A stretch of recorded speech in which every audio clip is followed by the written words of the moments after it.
गौतम बुद्ध के पिता का नाम शुद्धोधन था। वे कपिल वस्तुओं के राजा थे। बात उस समय की है जब गौतम बुद्ध का जन्म भी नहीं हुआ था। राजा शुद्धोधन की कोई संतान न थी। इसी कारण संतान प्राप्ति की चाहत में वे सदैव चिंतित रहा करते थे। संतान प्राप्ति की चाहत में ही उन्होंने 2 विवाह किए थे।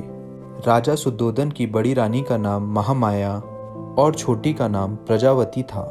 धीरे धीरे समय गुजर रहा था। राजा शुद्धोधन अब अधेड़ अवस्था से वृद्ध अवस्था की ओर बढ़ने लगे थे। देवी देवताओं की पूजा अर्चना और दान पुण्य भी करने के बाद भी उन्हें संतान का सुख ना मिल सका। समय बीतने के साथ साथ राजा की उम्मीद भी खत्म होने लगी थी। ऐसा लग रहा था जैसे भाग्य के देवता राजा शुद्धोधन से क्रोधित होकर बैठे हैं। तभी तो उनकी श्रद्धा और निष्ठा भी कोई रंग न ला सकी थी। अब राजा की चिंता और गहरी चिंता में बदलने लगी थी। राज्य में चारों ओर सुख, शांति और समृद्धि थी, किंतु अपना उत्तराधिकारी न होने के कारण यह सब राजा को निरर्थक ही प्रतीत होता था। निसंतान होने का दुख राजा शुद्धोधन को ही नहीं बल्कि रानी महामाया और रानी प्रजावती को भी था। इस चिंता को दूर करने का उपाय किसी के हाथ में ना था, अतः वे सभी मौन थे।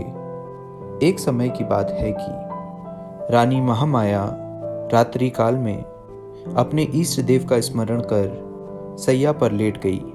लेटते ही उनकी आंख लग गई, पर उनकी आंखों के सामने भिन्न भिन्न प्रकार के सुखद स्वप्न चित्र तैरने लगे। स्वप्नों का तांता रात भर लगा रहा। स्वप्न आते रहे और सुखद अनुभूति देकर गायब होते रहे। रात्रि का अंतिम प्रहर चल रहा था। रानी महामाया ने स्वप्न में देखा कि 4 यक्ष, जिनके मुखमंडल तेज से चमक रहे थे, उनके निकट आए। यक्षों ने रानी को प्रणाम किया और पुष्प के समान बड़ी कोमलता से उन्हें उठाकर एक और उड़ चले। जिस वायुमंडल से होकर यक्ष रानी को लेकर उड़ रहे थे, उसमें बड़ी ही मनमोहक सुगंध फैली हुई थी। इस भीनी भीनी सुगंध ने रानी के मन को प्रफुल्लित कर दिया। यक्षों ने महारानी महामाया को ले जाकर एक सर्वोन्नत पर्वत के शिखर पर ले जाकर बैठा दिया। वहां एक बहुत ही सुंदर आसन बना हुआ था। इस आसन पर विराजमान होकर रानी को बड़ा ही आत्मिक सुख मिला। रानी महामाया का तन मन प्रसन्नता से झूम रहा था। इसी बीच सर्वलोक में निवास करने वाली सुंदरता की प्रतिमूर्ति अप्सराएं वहां एक एक कर प्रकट हुईं। अप्सराओं ने शीश झुकाकर रानी को प्रणाम किया। देवी, एक अप्सरा रानी से बोली, आपका स्नान का समय हो चुका है, कृपया स्नान के लिए प्रस्थान कीजिए। रानी कुछ न बोली, उठकर उनके साथ चल दी। अप्सराएं रानी को ले मंगल गीत गाती हुई एक सरोवर के पास पहुंची। सरोवर अत्यंत सुंदर था और उसमें श्वेत कमल पुष्प मौजूद थे। अप्सराओं ने रानी को ले जाकर सरोवर के मध्य खड़ा कर दिया और मल मल कर स्नान कराने लगी।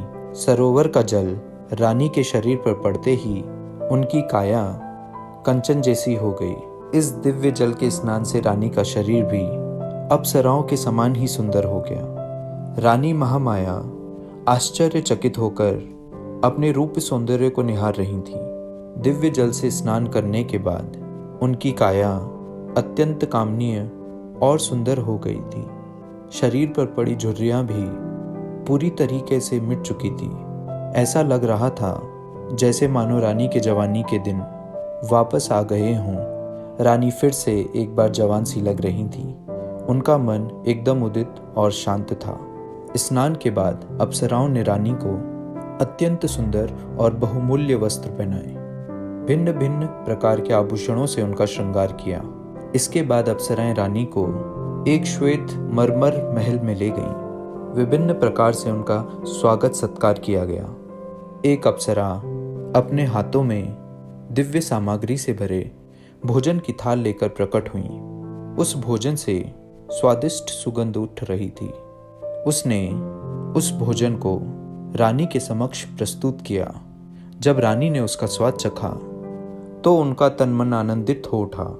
दिव्य भोजन खिलाने के बाद अप्सराएं रानी को महल के दूसरे कक्ष में ले गईं। उस कक्ष में एक पुष्प सेज सजी हुई थी।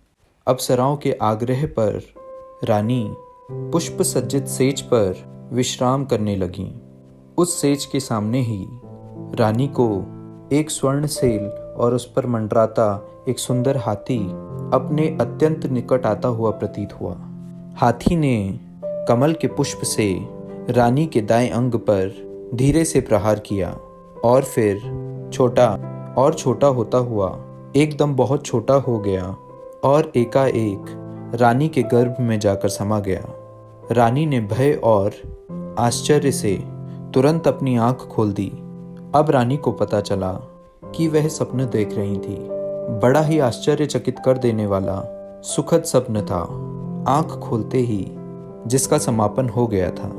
जब राज ज्योतिषी ने स्वप्न के फल की गणना कर बताया कि उनके यहाँ एक यशस्वी पुत्र रत्न का जन्म होगा, जिसे सुनकर महाराज की प्रसन्नता की कोई सीमा ना रही। राज ज्योतिषी की घोषणा ने जैसे राजा रानी और प्रजा के ऊपर से चिंता की कालीमा को समाप्त कर दिया था। राजमहल में छाया सन्नाटा धीरे धीरे सिमटने लगा था। ज्यों-ज्यों महारानी महामाया का गर्भकाल पूर्ण होने की ओर अग्रसर हो रहा था, त्यों-त्यों राजमहल में प्रसन्नता बढ़ती जा रही थी। अब गर्भकाल लगभग पूर्ण होने को था। उस काल की प्रथा के अनुसार रानी अपने प्रथम शिशु को अपने माता पिता के घर पर ही जन्म देती थी। इसे अत्यंत शुभ माना जाता था। ऐसा ही विचार कर महारानी महामाया को उनके माता पिता के पास भेजने की व्यवस्था की गई, ताकि वे अपने प्रथम शिशु को वहीं पर जन्म दे सके। राजा की आज्ञा से एक सुंदर रथ को फूल मालाओं और मोती मणियों से सुसज्जित किया गया।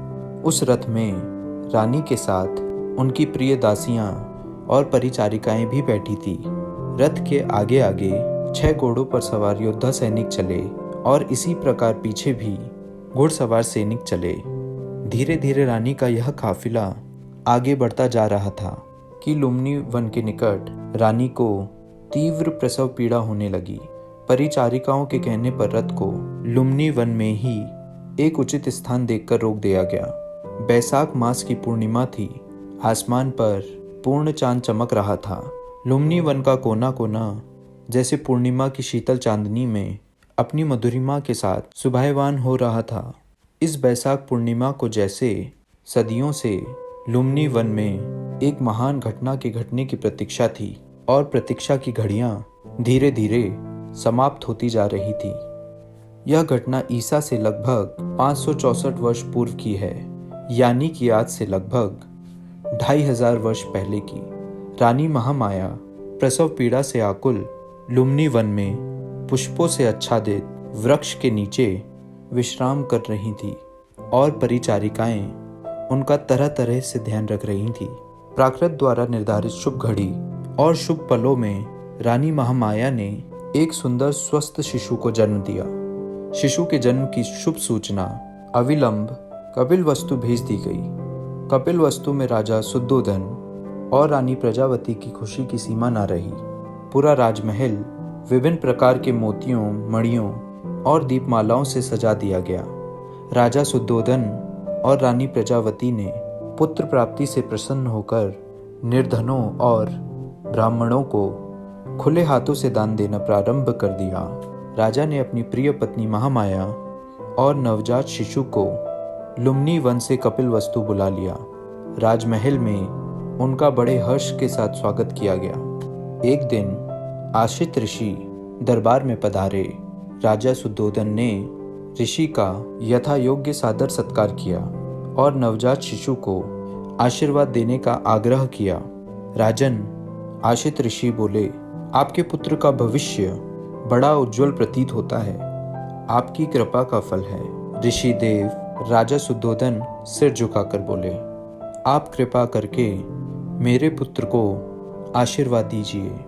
राजन, यह शिशु आगे चलकर आपके शाक्य वंश का नाम विश्व भर में फैला देगा और किसी के आशीर्वाद की नहीं बल्कि संसार को इसके आशीर्वाद की आवश्यकता पड़ेगी। इतना कहकर आशित ऋषि ने बालक के सिर पर हाथ रख दिया।